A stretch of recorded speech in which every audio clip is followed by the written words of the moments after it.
एका महिला कीर्तनकाराची डोक्यात दगड घालून हत्या करण्यात आली।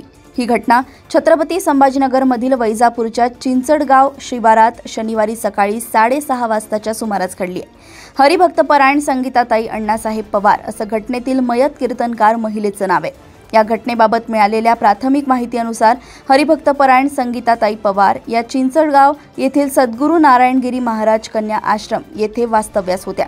संगीताताई पवार यांच्यावर मारेकऱ्यांनी आश्रमात घुसून दगडाने वार केल्याची माहिती समोर आली आहे। शनिवारी सकाळी आश्रमातील मंदिरातील पुजारी शिवाजी चौधरी हे नेहमीप्रमाणे मंदिरात पूजेसाठी आले होते।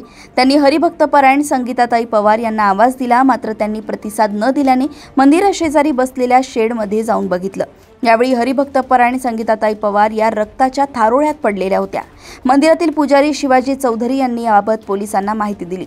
घटनेची माहिती मिळताच विरगाव पोलीस ठाण्याचे सहाय्यक पोलीस निरीक्षक शंकर वाघमोडे यांनी पथकासह घटनास्थळी धाव घेतली। श्वान पथक व फॉरेन्सिक टीमला पाचारण करण्यात आलं। उपविभागीय पोलीस अधिकारी फुंदे यांनी देखील घटनास्थळी धाव घेतली आणि प्रकरणाचा तपास सुरू केलाय।